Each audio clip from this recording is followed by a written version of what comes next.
The kind of thing that I like the most about these conferences, which is really case studies showing real experiences with the things we're talking about from a high-level perspective. And that's what we're going to do here. We're going to try to drill down on several of the prior speakers' themes. So we've already been teed up. Our speakers, Melanie Matthews, Kathryne McGowan, and Molly Forrest, are going to be talking about some of the themes that we discussed earlier in the day: risk sharing, value-based payment, similar transformation in healthcare payment models.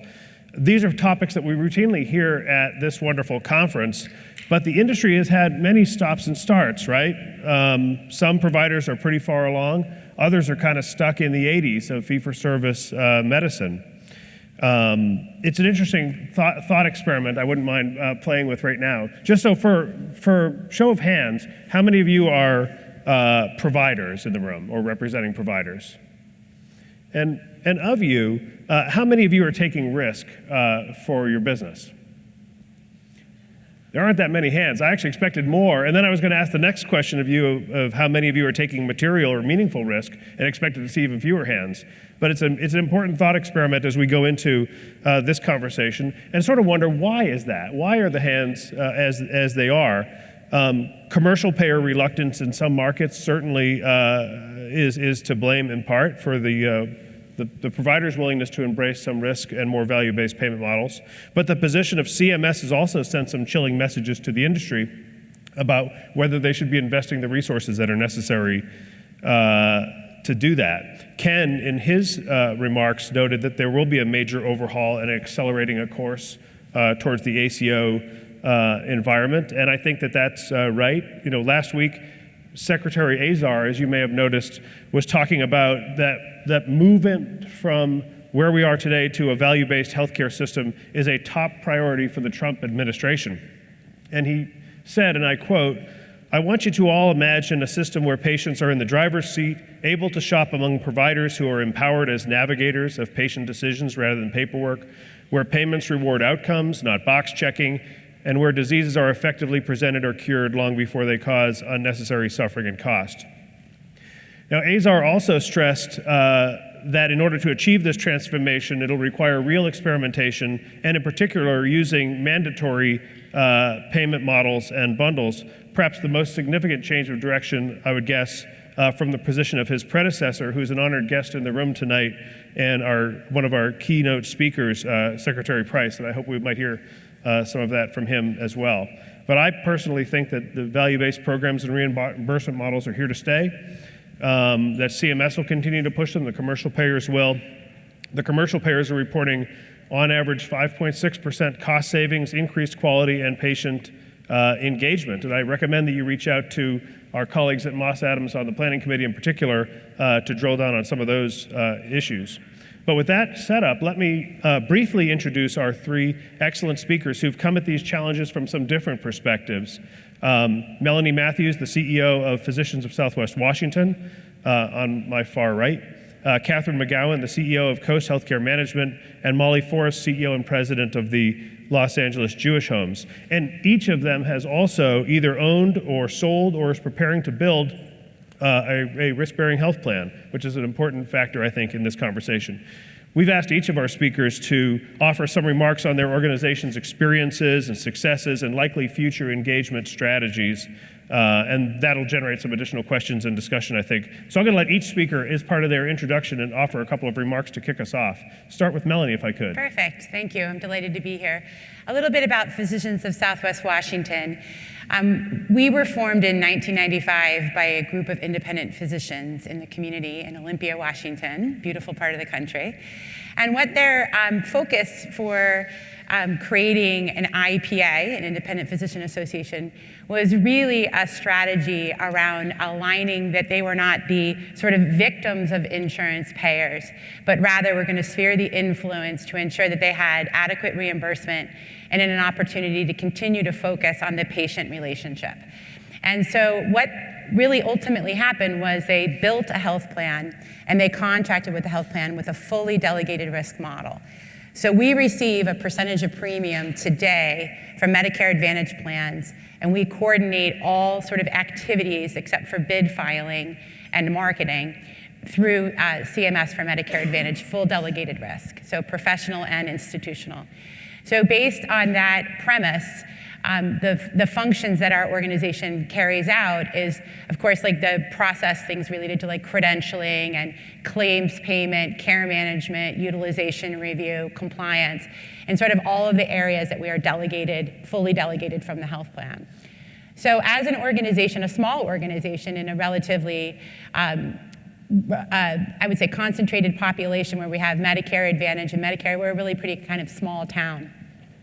And so a few years ago, there was this thing called MACRA, some of you might have heard of.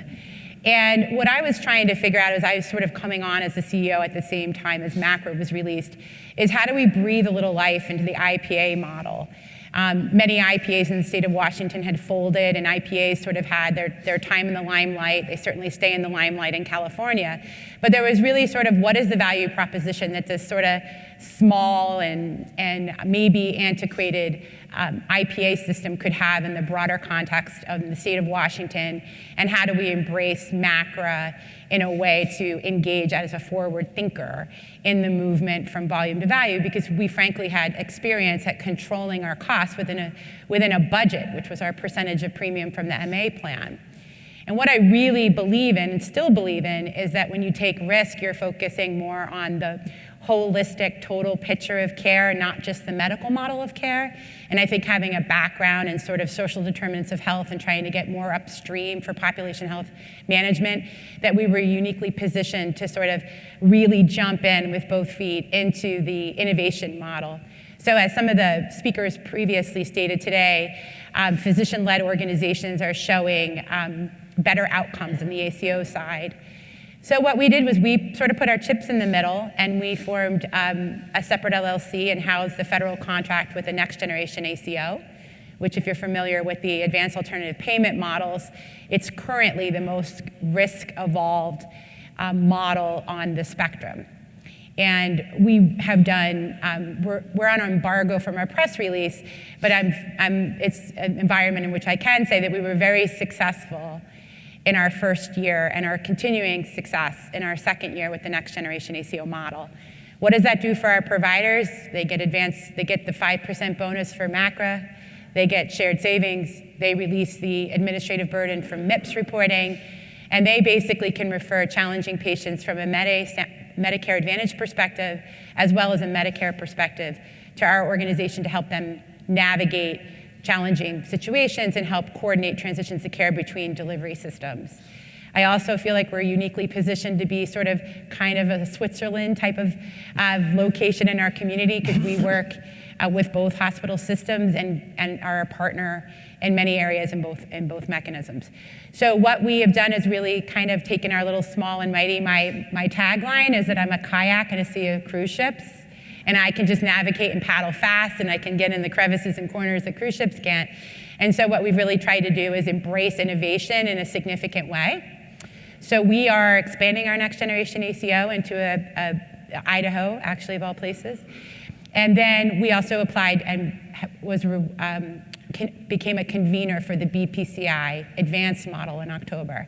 So we're just sort of trying to be the tip of the spear in terms of engaging with provider groups, having a landing place for independent physicians to have, someone behind the curtain managing and navigating a lot of the complex rules and regulations, particularly related to seniors. So thank you, delighted to be here. Melanie, your boat analogy is a little different than the boat analogy I sometimes hear people talking about when they're making the move from fee-for-service to a value-based model. How did you do it? Well, I think I think because of the history of taking full delegated risk, there was already sort of conceptual understanding that when you get a pot of money and you manage in your budget, you're going to get a distribution if you do less, and if it's more, you're going to have to pay up. So I think fundamentally the concept of the volume driving the outcome was maybe not as pronounced as you see in other markets. So I think I had certainly a leg up in that from that perspective.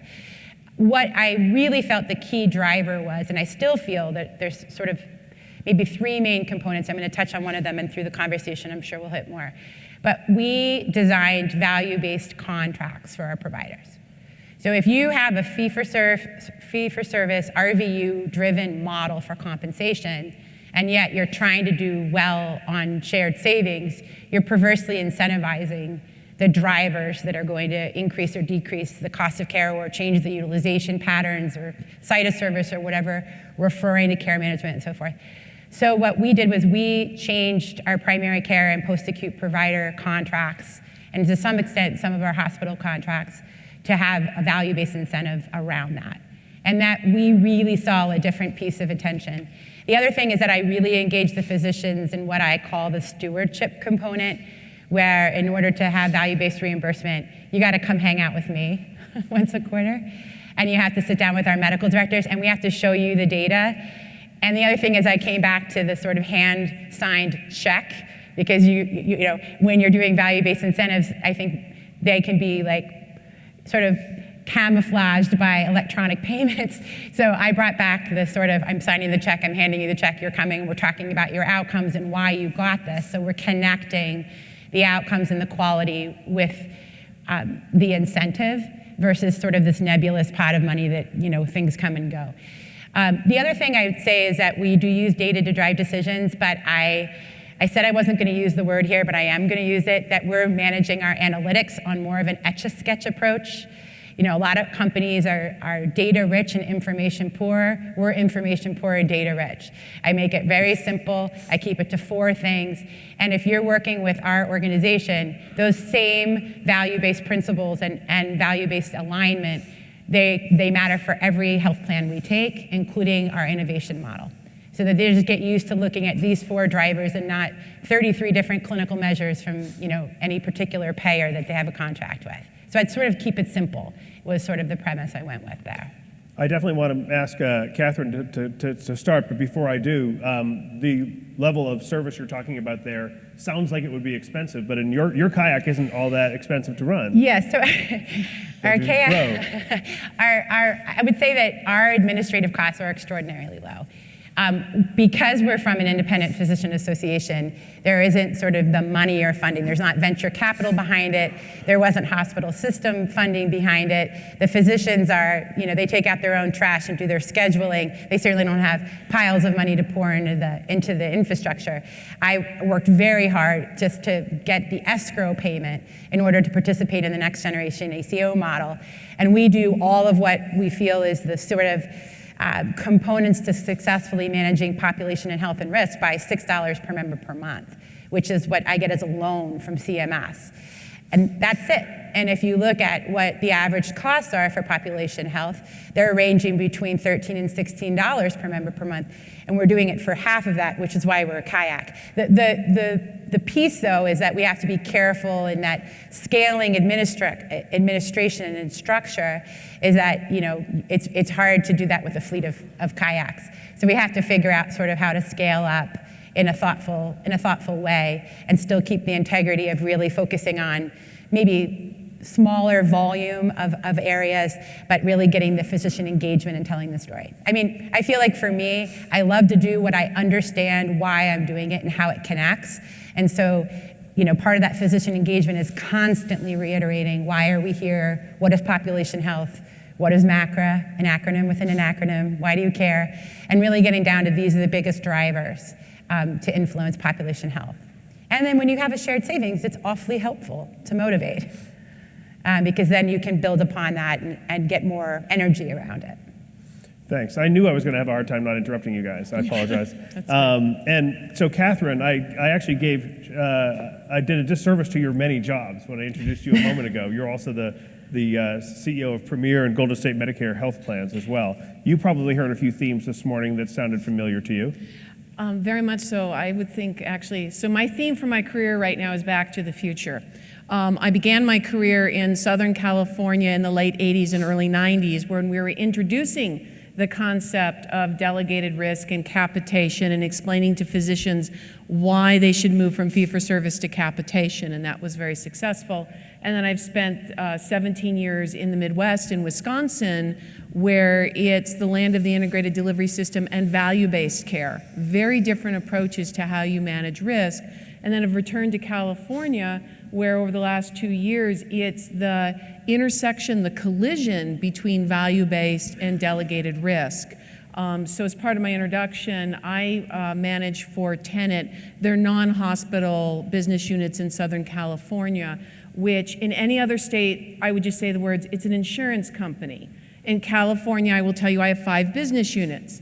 That includes Medicare Advantage health plan, a little tiny one called Golden State, which is, we're about to close a sale on that, that's publicly known. The second is a limited Knox-Keene license known as Premier Health Plan. The third is we have 5 IPAs that we manage that began about 30 years ago. Those IPAs have about 40,000 members, 225 primary care physicians. We manage 15 contracts with 15 different health plans where we have both MA and commercial contracts with them. So it gets very complex to manage. Then we have Coast Management, which is an MSO, and we have an MSP, ACO. But other than that, it's really easy, and there's nothing confusing, and I never wonder what role I'm in on any given day. And it's really funny when I have to write letters to myself, you know, from one entity to the other. But what it really is the integration of care, and the big challenge that we're having is it's been a very successful IPA structure. Sets of physicians that have been active and engaged, and that's the key to success, first and foremost. If the physicians are engaged, you will be successful. If the physicians are not engaged and they don't see why they should do this, if they see this as being driven by an institution, it's a real uphill battle. And I see heads nodding with me on that one. And so what we have been really working with is how do you introduce value-based? And since we take full delegated risk, for those of you who've done wellness in your commercial populations or maybe in non-capitated markets, when you introduce value-based and when you introduce wellness, you actually raise your costs. You increase your MLR, exactly opposite. The same thing you were discussing is you end up at cross purposes. So by moving to increase our star ratings and our HCC recapture rate, we actually created a pretty significant increase in utilization. Now, that's really hard to work through because it was good utilization. What's good utilization? Well, the good utilization was actually the promise of managed care when we said the right care at the right time for the right cost.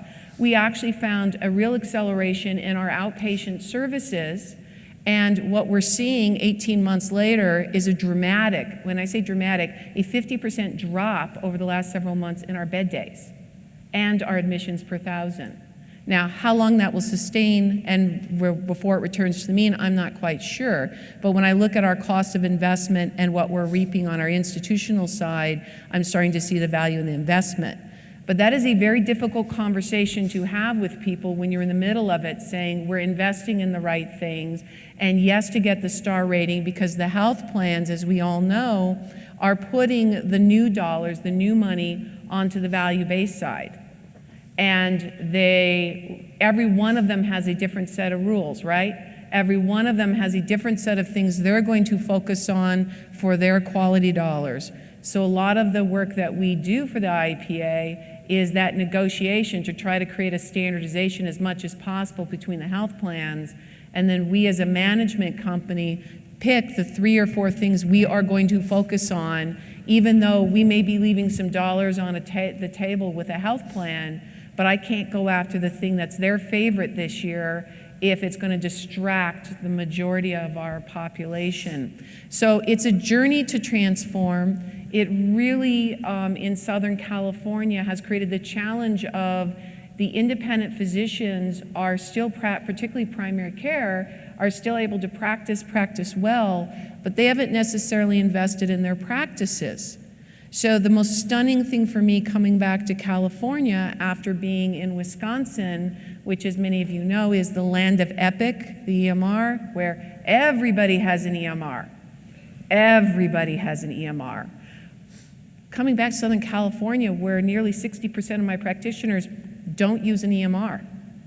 And those who do use it essentially use it as their billing function. Now, let's translate that onto my MSSP side. I need to get the data for their MIPS and their G-Pro.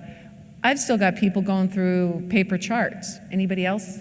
Is anybody else spending a lot of their time in paper charts? Or am I all by myself? No. Somebody make me feel better. You're making me feel better. I call it the broom closet visit. Yes.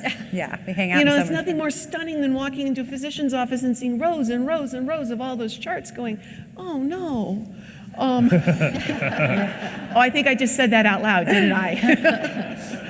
And so our challenge becomes, how do we help them catch up? And then as we listen through today, it's fascinating listening to the advisory board, who I thoroughly enjoy and have been at presentations for a lot of years, listening to them discuss how the model is changing.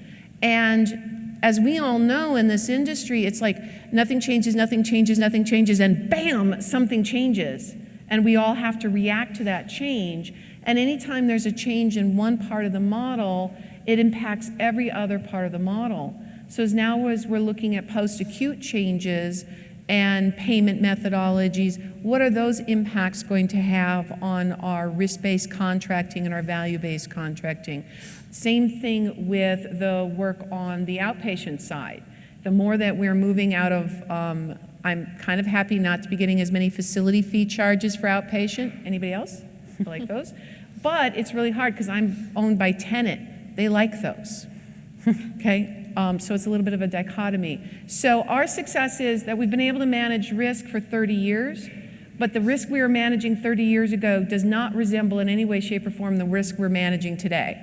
And the work that has to be done every year and every day to understand what the changes are in the drivers and to try to anticipate what's going to happen 2-3 years down the line, because you're signing a contract with the health plan that commits you for the next several years, and then at the same time being able to understand how to educate your physicians, your delivery system, and particularly the hospitals about what to expect. So I'll kind of wrap it there. It's fun. I bet you there's a number of people in the room, including Molly, and I'm not going to steal her thunder, heard you say that you were going to sell your plan, and you might only have 10,000 members in it, but Medicare Advantage is supposedly the ultimate Medicare risk vehicle. Yes. And here we are today. So what gives?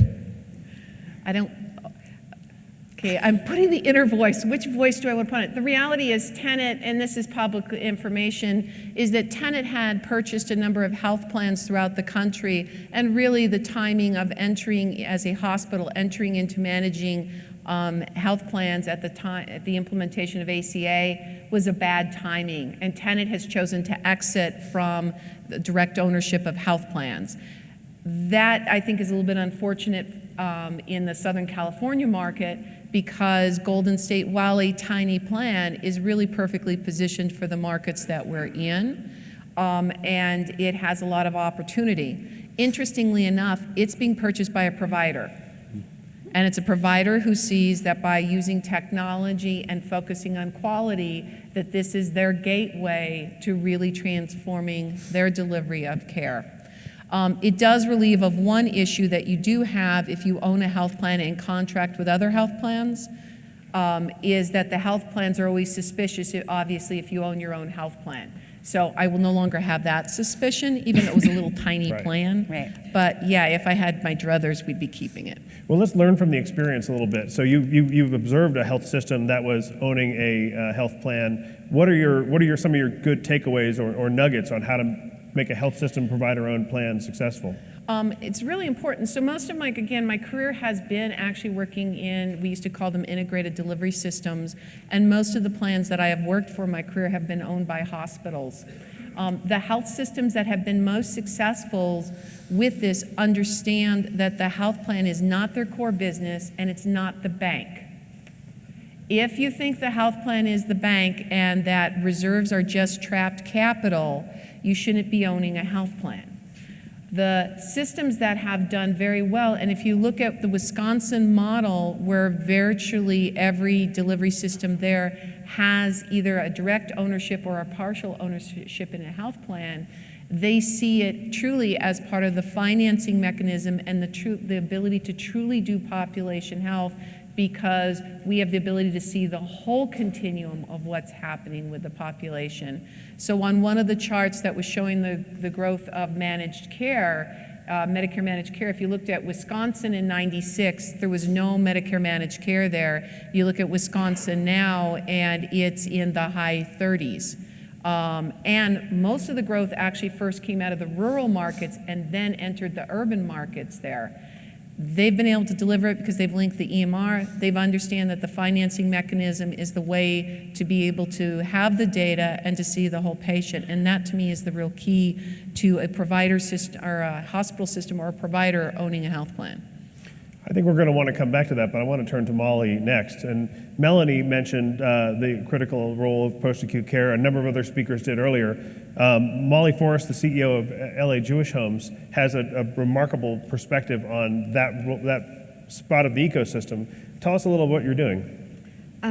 First, thank you all for being here. I appreciate your attention. You're a very quiet audience. It's almost lunchtime. I've been at the Jewish Home for 22 years. And when I walked around Jewish Home, they had originally 500 people, average age of 90, 90% female, 70% reliant upon the welfare system. And the home has a 106-year history of serving the financially disadvantaged. When I walked around, I thought we should be a PACE program. But that's what we should have here because they were all very frail, very vulnerable. So in looking at PACE, California was a little bit slow in allowing another PACE organization to open, so we had to plan for it for about 10 years before the state finally opened the doors. When we became a PACE program, we have grown through the years. So from 500 people, we're thinking this year we might end up to be about 4,000 seniors in all. But on our campuses, we've also built and we've expanded out into the community. So we still have 70% reliant upon the welfare system of those we serve. For those who live in house, with 1,200 now living units, we have the average age of 90, and we have almost 20 diagnoses for each individual. And they take on average 17 prescriptions a day. Now, for those of you who are in health care plans, you go, oh my gosh, that's my biggest risk group. So in my dealings with Congress and in publicly speaking, I always say the Jewish Home is focused on serving the most vulnerable and the most venerable, which are the 5%ers. If you look at 2016, we spent $3.3 trillion in health care, and 50% of those dollars went to the 5%ers. The 5%ers are the people that kind of screw up the health care plans because their costs are large. So about 10 years ago, as we opened PACE and understood how important the HCC and the RAF calculations were, how important it was to leap ahead and think about having a totally integrated system.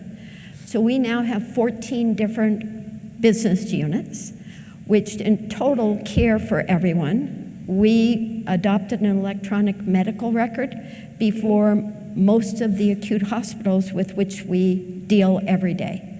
So we were ready for electronic before they were ready. The last piece we needed to fold in was we do operate community clinics, and through those clinics we can engage with doctors, but we had assigned it, if you will, originally to UCLA when I came. But the home had raised at that time $5 million a year to support the 500 people. It was 20% of our budget. Today, we rely upon donations for 8% of our budget. So with the clinics, we began to hire our own doctors, and 22 years ago, I said, why do we send people to the hospital?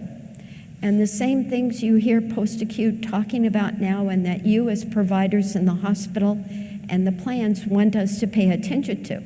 Readmission rates, urinary tract infections, falls, all of those things. So we built out a program which took us from 500 people with UCLA Medical School as our managers, had 10,000 days a year in the hospital, which is horrific in managed care world, Today, as we move forward, for the 1,200 who live on our campus, we had 2,900 days in the hospital. Our IPA covers about 650 of the 1,200. The IPA is responsible for about 900 days. The rest of the days are community doctors, and I don't want to offend a doctor, but many of them are used to the fee-for-service.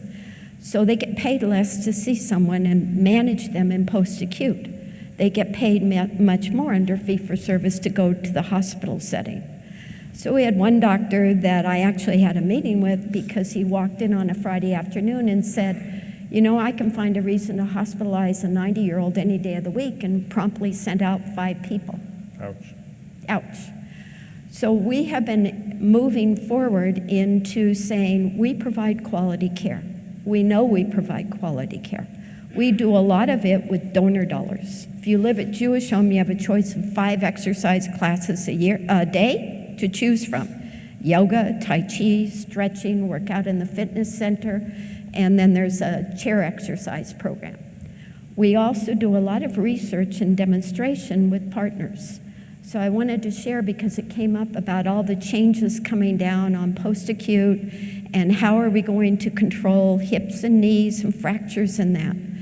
We started with a company in San Diego about 1.5 years ago for a device that actually works with those who, we are the only 4- and 5-star nursing homes in the San Fernando Valley of Los Angeles. So we can take, if the hospitals would participate in risk sharing with their doctors, we do CJR. And what we proposed is that we use this product, which is basically a physical therapist in a box.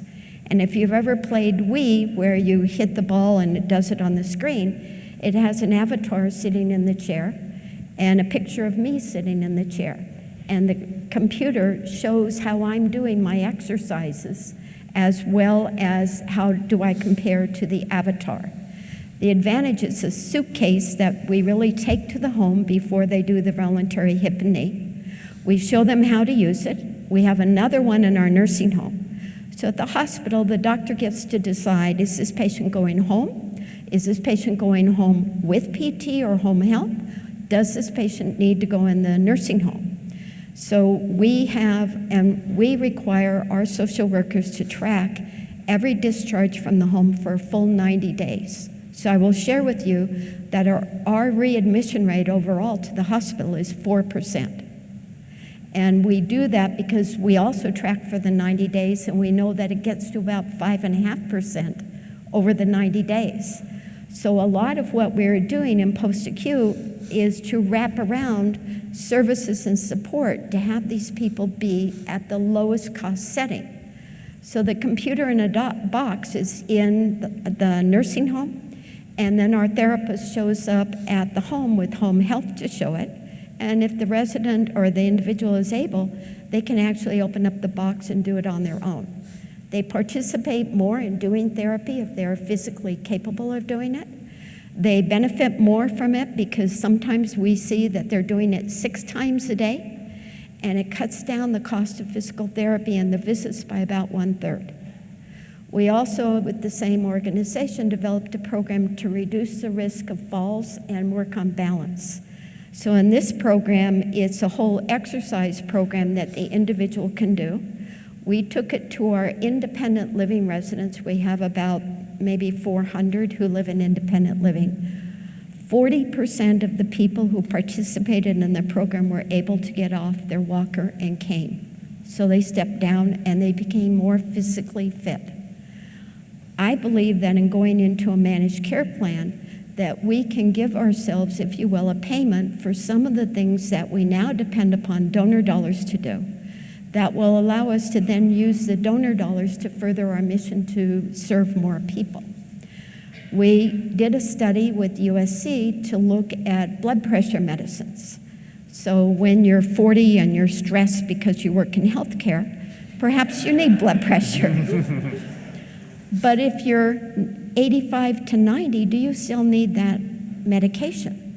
1/3 of the people who participated in our skilled nursing facilities on the study on whether they needed to continue that blood pressure medication were able to have it safely discontinued. So I do a fair amount of advocacy. We're too poor to hire a lobbyist, so I do it all, or my semi-staff. But we are participating in a nationwide study right now about how we can do better health monitoring within a skilled nursing facility to maintain people at the optimal, but absolutely address issues before. I always find it interesting that IPAs and risk organizations say we're going to put a doctor every day, we'll call it that nursing home, and that'll solve our problems with hospitalization. You need it 24 hours a day. We started our own nursing school 10 or 11 years ago. And the doctors, the IPA doctors I meet with twice a year, and they said, we thought you were crazy. You took $5 million and set up a nursing school, and we could use $5 million in so many ways. But they said now our reports from the nurses on the night shift and on the weekend shifts are so much more accurate. We get so much more information and we rely upon their skills. So we know, we started work a year and a half ago with 2 insurance plans, companies to offer 8 different plans to our residents. The problem is at Jewish Home, if you need new teeth, you don't need to join a plan because we'll do it out of donor dollars because the welfare system in California is really difficult for old people to get new hearing aids, new teeth, new eyeglasses. And if your teeth hurt and you can't see the food, you don't eat. So we've always had advantages from giving societies, from dental and optometrists and ophthalmologists who will provide that. And by the way, if you buy your eyeglasses through the California prison system, it's $29 a pair. Only takes 2 weeks to wait, and they have great frames. So Molly, I just want to say something about sort of the infrastructure that you're discussing around getting upstream and making good sense wraparound care. Yes. Which is when you go to risk and when you go to population health, you're not billing, and in your case you have endowments and other mechanisms for funding, but when you're taking risk for a whole population like we are, you have a lot of freedom to spend the money where it makes sense. So it's not a tick of a code or an inpatient DRG, but it's an Uber ride, it's remote patient monitoring, we do that for CHF. It's these sensical upstream care. You know, we pay, you know, we have patients, we pay for their dog food so that they'll get their CHF meds or vice versa.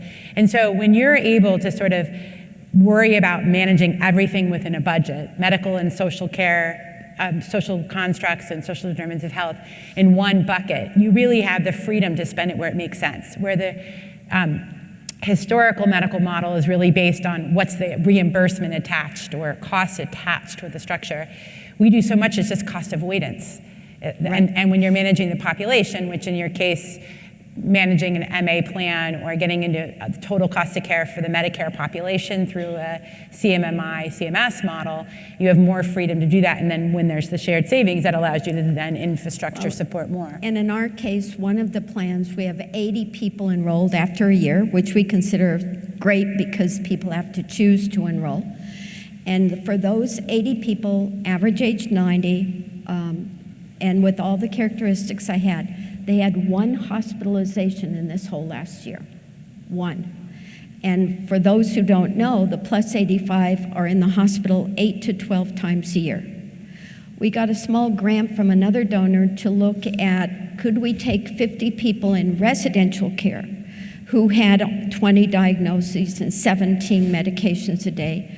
Could we reduce their hospitalization with doing nothing but better health coaching and management using a half-time social worker, a half-time LVN, and 1/10 of a nurse practitioner?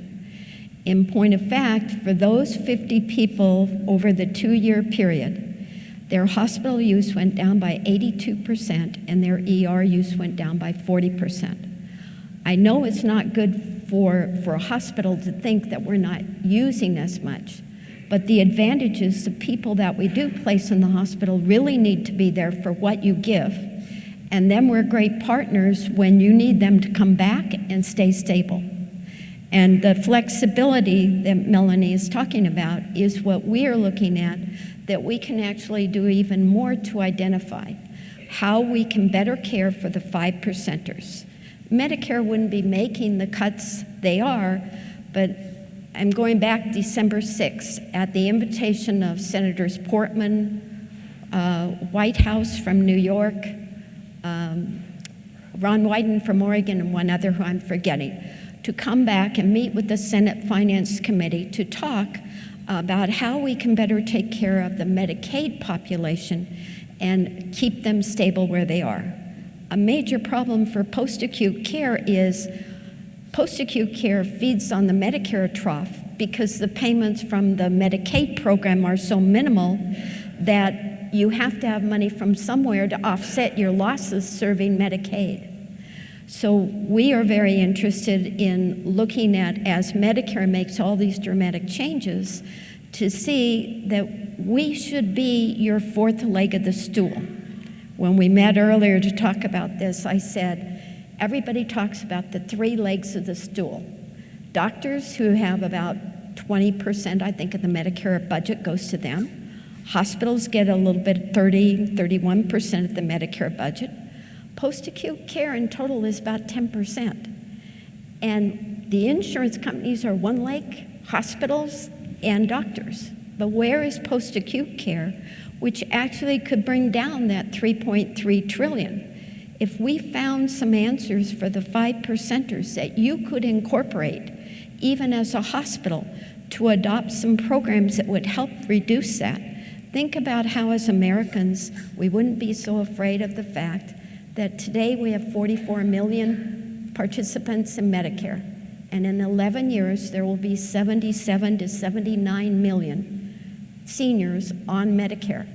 And they are going to look at us, and the government, all Congress talks to me about is how can we save money, because they are frightened and afraid of the future.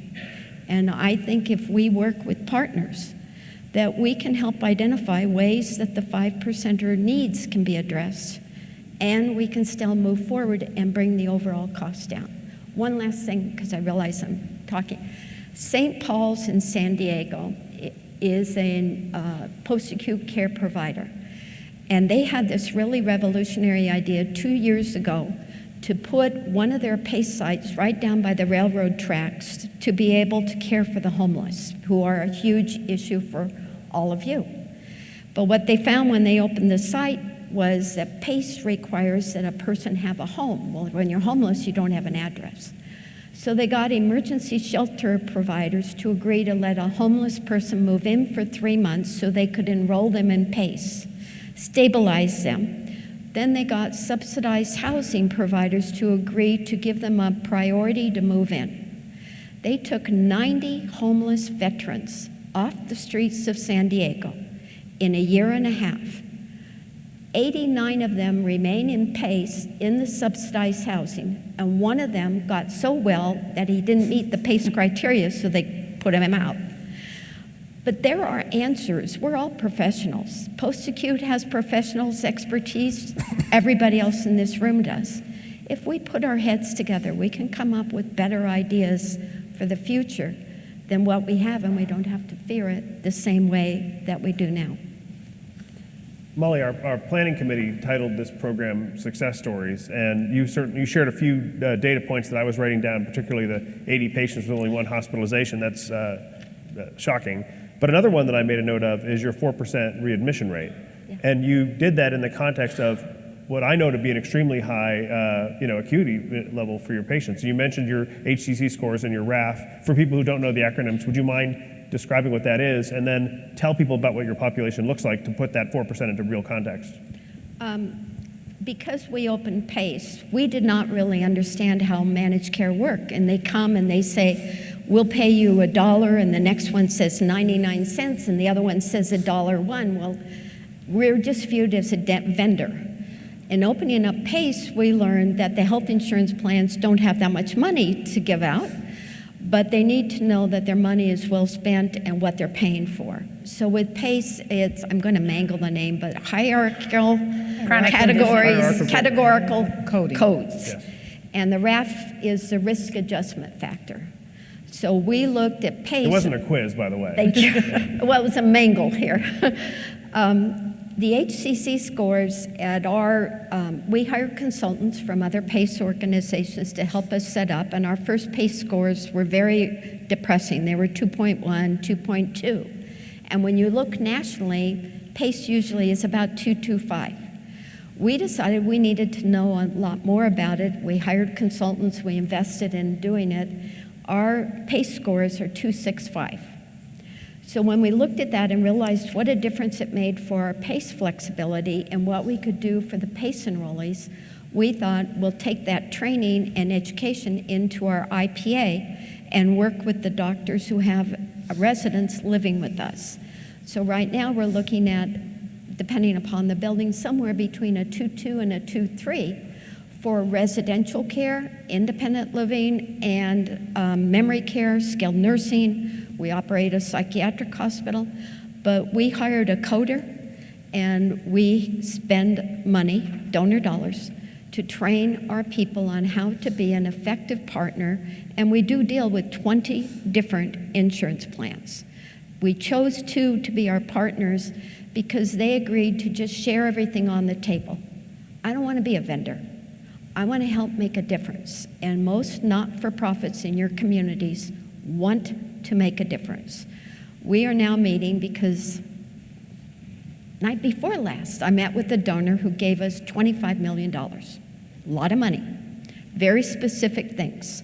Open 2 new PACE sites in West LA, buy a nursing home we've been negotiating with for the last year in West LA where we could pump up the rehab and care transitions programs that we do, and last $5 million to start our own healthcare plan, because we want to work and focus on those who live at home or in sheltered care, which is about 10% of seniors, and work with the facilities that you all complain about because they don't do a good job in providing the care and your readmission rates are higher.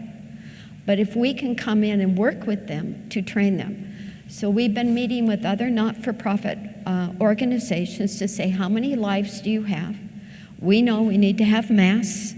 We know we need to have good providers, and we know that we need to have a partner on the other side. That it's not going to be looking at us as a piggy bank, but looking at us as a partner in long-term benefits for those we serve. You also are looking at developing your own plan. That's what I'm talking about. Yeah. The conversations with the not-for-profits are to draw in other lives so we have a larger plan. We feel that we could probably start with what we have. The 2 insurance companies we deal with are offering to do a white label for us, and we're also looking at that. But when you go under an insurance plan, they have their own ways of looking at it, and we are very focused on the 5%ers. We want to identify answers for 5%ers. And so that's why we're really leaning to doing our own. So you've heard other speakers talk about either selling their plan or have gotten out of it historically to take risk downstream. Is your 5%er the differentiating factor, or what's the captive audience, as you'd say, Well, as I'd say? I think that for the home, we have a mission, excellence in senior care, reflective of Jewish values.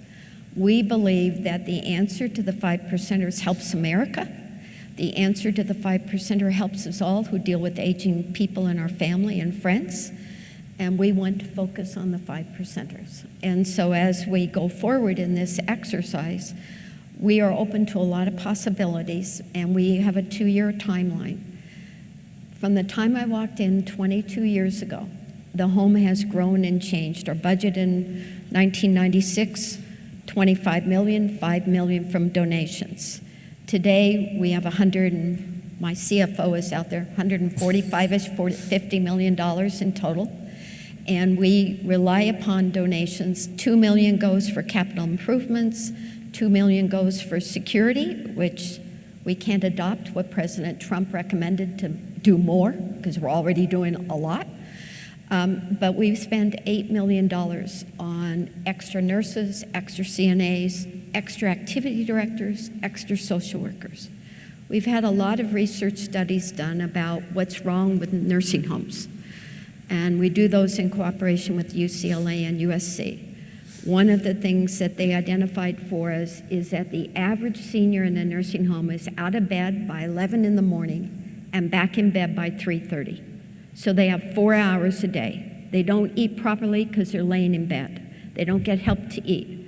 At Jewish Home, because of the staffing we are able to enjoy because of donor dollars, our residents spend 10 to 11 hours a day out of bed. They are engaged in activities from 7 a.m. until 8 p.m. And that engagement allows us to look at our 90-year-olds and profile on the MDS and the Oscar and all the other OASIS reports. We can see how well our people function, even though they are 6 years older than the average nursing home resident.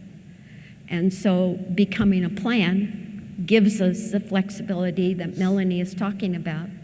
And in this day and age, I'm sorry Kathryne is giving up her plan, but the opportunity to work with plans who really want to look at post-acute care and say the dollars should go to spend to keep people stable and well outside of a doctor's office, outside of a hospital, outside of an emergency room, with the right medication and the right doctor.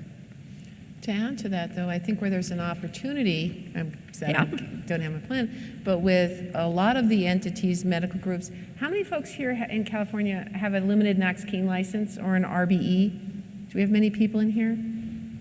So in your particular marketplace, you actually have quite a few of those. And for us, we then become an aggregator. We have, like I said, 15 health plans that we take full delegated risk for all of our lives, which then gives us the flexibility, and I know you have several in your markets, that can then come and be a part of this. So right. Your partners aren't just health plans in Southern California, they're the delegated risk entities.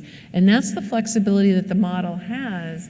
And our challenge in the model is, how do you do this delegated risk, which is a bit long in the tooth, if you're still doing it the way it was done in the 80s, and taking these value-based dollars that help support quality care, and how do you put it together and create the next part of the model? And I know that's a lot of what we try to do experiments on, and I think everybody at this up here is doing. I just wanted to make a really quick comment. Like, when we think broadly about the learnings we've had from Medicare Advantage, and that's certainly a topic that was occurring earlier, a third of all of the Medicare eligibles are in an MA plan.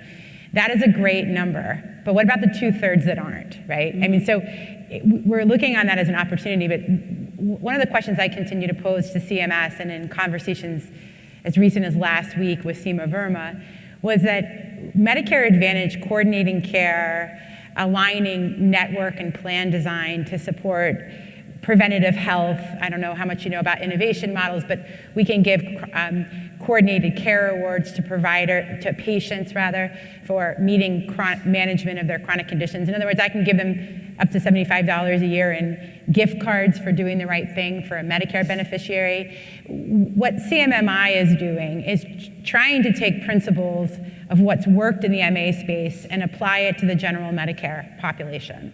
Direct contract. Directly. And direct provider contract is something I'm very engaged in as it relates to the policy pieces, where I'm expecting we'll see something out of CMMI shortly. But one of the things that I want to say is that when we talk about Medicare Advantage and we talk about it from this lens, that's awesome.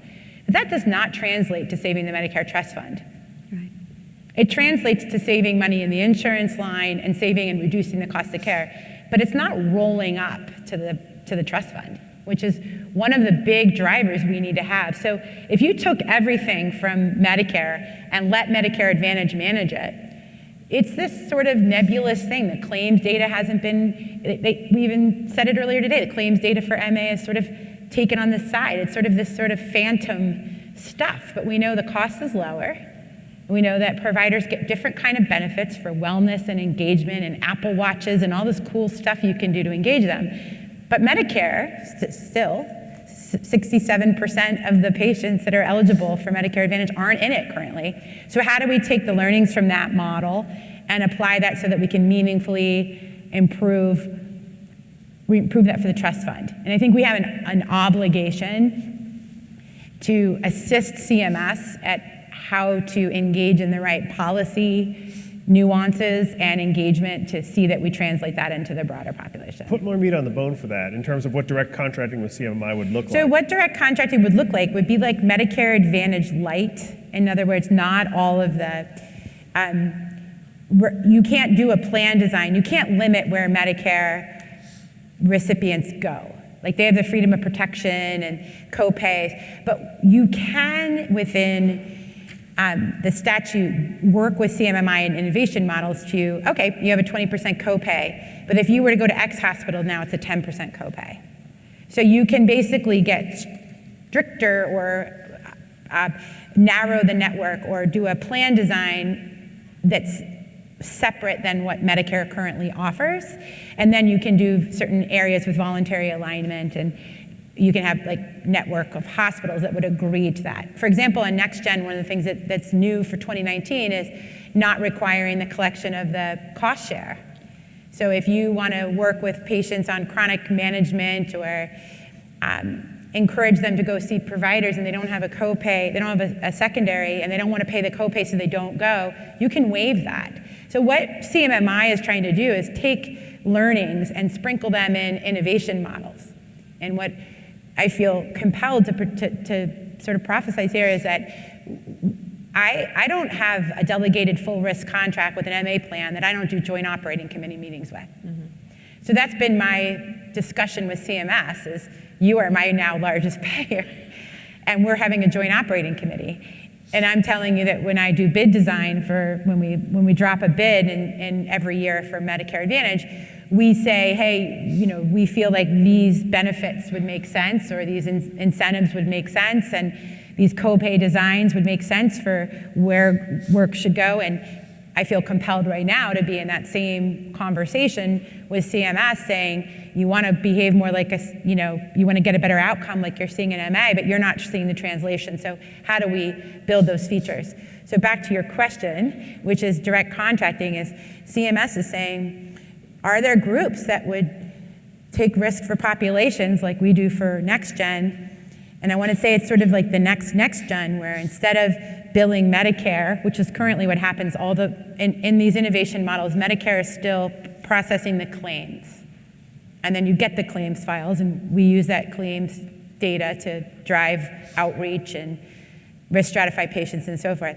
But you would actually get the money from Medicare. So if the average population for your particular, just to make math simple, was $1,000 per member per month, we would get the $1,000 and we would pay and do all the things that would be managed in the MA, like similarly on the MA. So it basically is an MA light for the CMS. Well, smaller scale opportunities for providers that want to be in this space include payment bundles. And I heard Molly, almost under your breath, say if the hospitals will take it. But so why is that? Why aren't they embracing it as much as perhaps now our new secretary will demand again? I think the hospitals, before Obama was reelected, we got a Care Transitions Award. They had 3,100 organizations apply. They selected 102. We went to the hospital meeting. I think Alyssa is probably still here, some meeting from the Hospital Association. And we run a psychiatric hospital. So I said, we got this great grant. We're looking for partners. We have 3 hospitals in the Valley. We would love to do it with others. Oh no, they said, Obama's not going to get reelected. And so there's a reticence to engage in doing experimental things, but you need to take a chance. You know, my husband's mother always said, take a chance. Columbus did, and he got America. But we are in a risk place. Healthcare is risky business. They change the rules, they change the pay, everything. We would be willing to do much more if we had a partner where we had a level playing field. What is very difficult is there's a large HMO, MCO plan in our area that they said, well, if you want our people, you do these great jobs, we want you to take everybody. And the problem with post-acute care is often that right now nursing homes nationally are about 80% occupied. So they're going to take anybody. But you can't have a nursing aide walk in with an average 6th grade education and 180 hours of training and expect her to do death and dying with this one, rehab with this one, mental health counseling, alcohol and treatment center, and psychiatric issues. So you need to identify facilities, what are they good doing and what are they not good doing? And we produced or are engaged in an interoperable information technology that we are trying to combine our 21 different computer softwares. So when you asked about how do we handle checking our MDS and our therapy bills, we have Kasamba, which is what our rehab company uses, interfaces with our matrix care, interfaces with our pharmacy provider, interfaces with our lab. So our doctors can see everything when they pull open the chart, and so can the nurse. It's still in development. We've been developing it now, I think, 5 or 6 years. But eventually, we hope that beyond the 4, we will be able to pull in all 21 softwares. So we can sit down and say, given this diagnosis, these conditions, this HCC and RAF, this is what we anticipate we will have to pay to provide the care this person needs. We're probably 5 years, 10 years from doing that, but we are close because we've been working on data mining and data analysis and data gathering for 22 years. I saw Michaela walking up with a microphone, and I bet you Brian won't invite me back if I don't let anybody else ask questions about myself, but I am going to do one more, and then you can give me the hook. For Kathryne, you know, each of you have been, in the context of success stories, dealing with relatively small populations for a risk-sharing conversation. Does that surprise you? Because I thought we'd been talking in the past about needing much larger populations to do this right. I think that is actually our challenge, is what's the right size population and what are the impacts on that? Is 35,000 members enough to have an impact?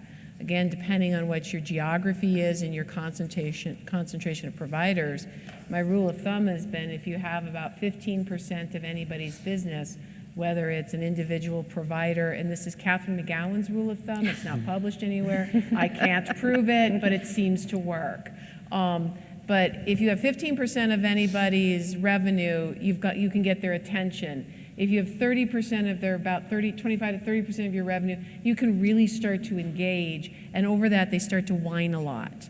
And really when they start whining at you, you know we can now really need to be engaging in how we're going to align. And the challenge that we have is, you know, really we've got really large plans that have millions of members. I mean, Los Angeles, Orange County, we have people with lots and lots of members, but they're so spread out, nobody has that much in any one section that they're paying attention to. And I think that's really why in LA, Orange County, you still see the IPA model thriving so much, because in these really specific geographies, the IPA models do have the leverage with the physicians in their networks, as they have tended to keep their networks on the smaller side. So when I say I have 226 providers, I've got enough business with most of them, and the few I don't are usually the ones who, frankly, give the most problem of staying in network, doing utilization review, all the things we need to do to be able to manage the risk.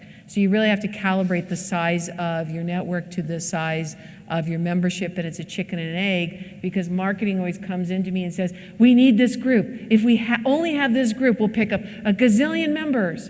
Great, but that group are they aligned with us? Will they stay aligned? And you have to have those conversations to begin to be able to manage the risk.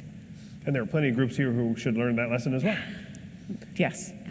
Okay, Michaela, I'll let you turn your mic around. Couldn't wait to ask a question. First of all, congratulations. These are really great stories, and it shows that the delivery system matters, and you guys are making a big difference. So thank you. Thank you. My question is, out of your learnings on the MSSP side, talk to me a little bit about how you overcame the patient attribution issues. I didn't hear your last word. Patient attribution. I got a story. Okay. I have this story of how to do it wrong. Okay? Our first round on our MSSP contract, The docs were so worried about making sure they had enough. They had nephrologists be PCPs, and hospitalists, and SNFists. Let me explain what that does to your cost savings. You don't. The number one thing you had to do on your MSP is get the right people first in the network, and make sure you really have your PCPs and your active PCPs. The second thing we had is we had a couple of larger medical groups that wanted to include their whole medical group. Again, it started to pull the geography too far, and thus spread the ability to be able to talk to those members and do care management. So we pulled in, and interestingly enough, our attribution only changed a little bit. We thought we might get dangerously too small. In attribution for Southern California, since it's a managed care environment, we found being able to have the conversation of, and we treat our MSSP inside our IPA and our MSO as just like another contract. So we treat them as if they're managed care, in that we have our care management outreach, we have all of our connectivity with our facilities so that we're tracking and following those folks, and we've turned around. We haven't gotten cost savings yet, but we look like we're really on track in this next cycle.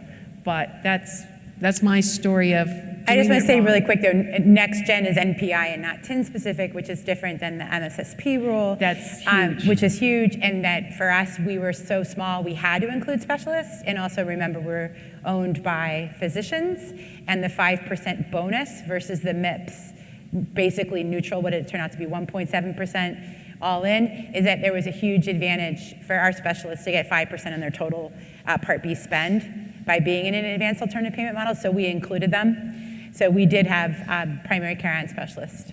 And also to be clear, our MSSP is predominantly owned by physicians. It's a joint venture, just for clarify.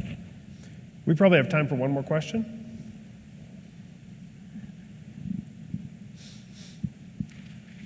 Got one in the back, maybe? Hi, guys. Thank you so much. And I echo the words earlier that you guys are doing such innovative things and really help to inspire those of us that are here today. My question is for Melanie. With your expansion into Idaho, are you seeing that with that new population, are you going to have to augment some of the tools that you've been using for population management with your current population? Yeah, it's a great question. So thank you for that question. For one, is we started with BPCI Advanced in October, so we got a little bit of a jump start in moving that same community. One of the coolest things about moving forward in that community is that there's such a small number of players that we can really put the hospital, the physicians, the post-acute care, all in the room at the same time, using the same interface and the same tool. And then we're just running around and care transitioning and communicating the baton between all of the pieces. So we are so encouraged about going in because they don't know, they haven't done this kind of population health, and they're really like, let's do it really well. And it's amazing to watch the relationships form between all the silos of care in a community. So again, being small, it is a great like petri dish because there's not all these competing incentives. Because we all know that like when you're a population health company and you're talking about reducing expenditure, that's somebody's profit. When you have everybody, and to Molly's point in managing post-acute, and I come from post-acute space, I maybe should have said that in the beginning, was aligning all the players on the same direction, is then they're more willing to cooperate together. Kathryne or Molly, in our last minute, do you have any last licks on that point or anything else? Alignment is the key. I mean, healthcare management is healthcare relationships and getting all of the parties to the table and talking through and being as transparent as possible because, yeah, if you do it well, you end up taking away somebody's part of the profit unless you've created the alignment that shares, and it's really hard to do, and you have to create the trust because the length of time between when you say, hey, let's all work together and let's align, and you get that result is so long. And provider billing cycles aren't used to waiting 18 months, 2 years to get a payment. Hospitals billing cycles aren't used to that, nor are post-acute. Insurance companies are used to things taking that long, but really getting everybody to understand the length of time, and then what do you need to do in the interim to keep your parties, I don't know if it's whole, but some kind of interim work so they can see the hope and the light at the tunnel for having invested in this with you. And I would just add ditto to what she said. Sprinkle in some luck. Well, I've got about 100 other things I wanted to talk about with you guys today, but we've run out of time, so maybe we'll continue it over lunch and in the reception later today. I just want to thank Melanie and Kathryne and Molly for your time with us today, and particularly to everyone at Moss Adams for putting on this wonderful program.